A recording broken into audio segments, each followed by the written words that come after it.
Lagos state government strikes deal with U.S. Institute to enhance project management efficiency. Federal government activates National Emergency Operations Center to tackle disasters. On the foreign scene, Hamas confirms death of political leader during attack in Iran. In sport, Super Falcons of Nigeria seeks a victory against Japan in a women's football event of Paris Olympics. Now the details. I am Taiwo Baruwa.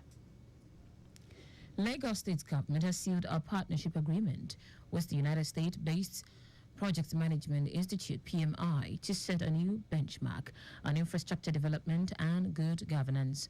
Governor Babajide Sanwo-Olu, who was represented by his deputy Obafemi Hamzat, supervised a short ceremony held at the State House in Marina, where Project Implementation and Monitoring Unit of the state government inked the Memorandum of Understanding (MOU) with the American partner to enhance quality project management practices across 45 project executive ministries, departments, and agencies in the state. The governor said the partnership was timely as the state reviewed its ongoing projects and considered implementing strategies to reduce risk and enhance efficiency to its delivery. Sanwo-Olu said long-term projects planning had been difficult for many governments in the contemporary economic order, given the vulnerability to global resources disruption and high cost of materials. Managing Director of the Sub-Saharan Africa subsidiary, George Akume, who led PMI's team to the governor ahead of the MOU signing, said the MOU would bring about cutting-edge skills, acknowledging sharing and training to help the state deliver on projects with quality assurance. Lagos is currently handling 1,830 capital projects across the state, with each project at varying levels of efficiency. The deal would enable the state government to optimize its resources and drive seamless project execution. Wife of the Lagos State Governor, Bijoke Sanwo-Olu, has described the annual Lagos Praise as a catalyst to guarantee access to the presence of God, to enhance good governance and ensure peace for the development of the state. Mrs. Sanwo-Olu stated this at the 4th edition of Lagos Praise with the theme Sing and Praise for Him for Victory, taken from 2nd Chronicles chapter 20 verse 21 to 22. According to her, the event started as a monthly praise and prayer session some years back and has transformed to foster unity within the body of Christ and create a profound atmosphere of sincere worship and praise to God. According to the book of Psalm, chapter 22, verse 3, God inhabits the praises of his people. With this emphatic scriptural assurance, we are confident that our God is always with us, and he will continue to do wonders in our lives, individually and collectively as a state. Various gospel artists and choristers ministered in songs and praises at the event, which attracted stakeholders from the 5 divisions of the state, including special needs choir from Paseli School for the Blind, religious leaders, groups, community leaders, among others. In a bid to ensure optimal performance in line with the policy thrust of the present administration in Lagos State, the Parastatal's Monitoring Office (PMO) has embarked on its year 2024 working tour of parastatals, agencies, and government-owned companies across the state. The working tour, led by the Permanent Secretary Adetutu Oshosonya, is meant to assess operational efficiency and foster synergy and collaboration with the PMO, while understanding the impact of each agency's work in order to ensure that their activities align with public expectations. According to the Permanent Secretary, parastatals, organizations, and agencies of government perform key roles in delivering specific services to the general public in line with the laws that established them and government policy directives. Therefore, the visitations revolve around constructive and fruitful deliberations, while ideas are being shared for the progress and development of Lagos State. Oshosonya stated further that PMO's role is to support and monitor the agencies in a bid to help fulfill their assigned mandate under Governor Babajide Sanwo-Olu's Themes Plus agenda. And the Nigerian Railway Corporation (NRC) has ramped up effort to ensure passenger safety on its train services by installing cameras and implementing security strategies. Operations manager at the Idu train station, Abdulaziz, said the NRC has implemented comprehensive measures to mitigate risk and safeguard travelers. As is noted that the corporation has stationed officers at strategic routes considered dangerous to bolster security. He highlighted the role of the National Identity Management Commission, NIMC, in enhancing security protocols.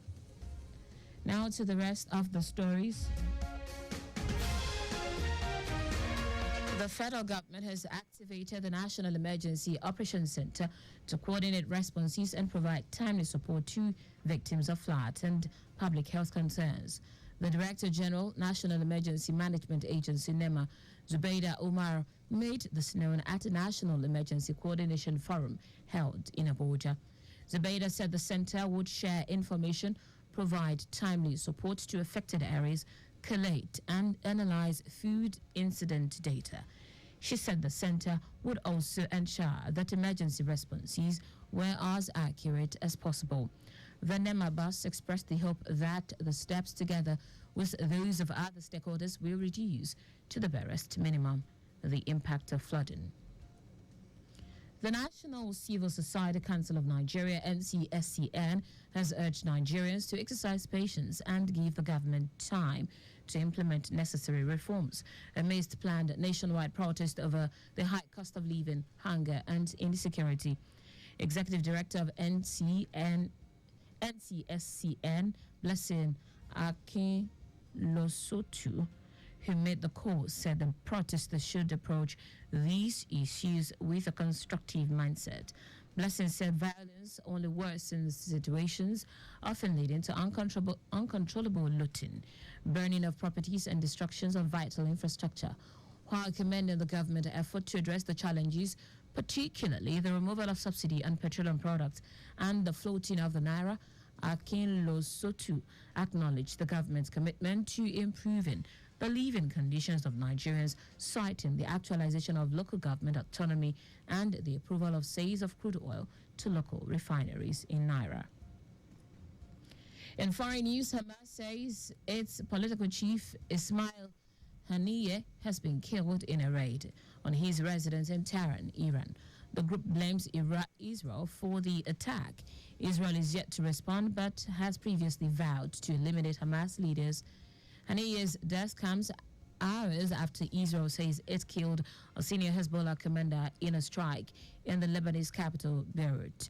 The attacks onto senior Iran-backed militant leaders in the space of 24 hours has raised fears of further regional conflict. It also throws ceasefire talks between Hamas and Israel into doubt, as Haniyeh was a critical figure in negotiation. Haniyeh, who was from Gaza, but had lived in Qatar for several years, was in Tehran to attend the inauguration of Iran's president. In sport now, the Super Falcons will hope to end their two consecutive defeat in the women's football event at the 2024 Paris Olympics when they take on Japan in the final Group C game later today. Nigeria and Japan are both to get in a place in the Olympic quarterfinals, and a win for either side will do their campaign a lot of good.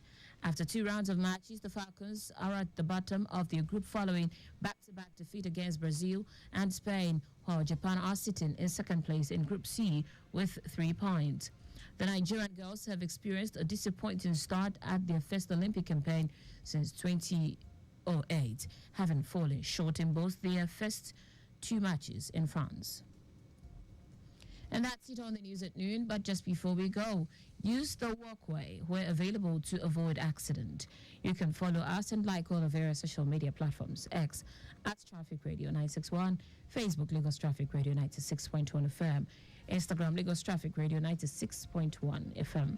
Subscribe and watch our news and programs live on YouTube at Traffic Radio 961. You can also visit our website www.trafficradio961.ng. Did you know that the Sanwo-Olu administration empowered 600 women with ingenious business ideas to the tune of 4 billion naira through the Lagos State Employment Trust Fund, LSETF? W initiative. You can get more details on the Lagos State Government website. To end the news, here are the highlights of the major stories. Lagos State's government has sealed a partnership agreement with the U.S. State President, U.S. State-based Project Management Institute to set a new benchmark in infrastructure development and governance. The federal government has activated the National Emergency Operations Center to coordinate responses and provide timely support to victims of flood and public health concerns.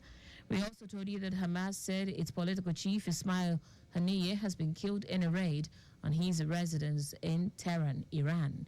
In sport, the Super Falcons will hope to end their 2 consecutive defeats in the women's football event at the 2024 Paris Olympics when they take on Japan in the final Group C game later today.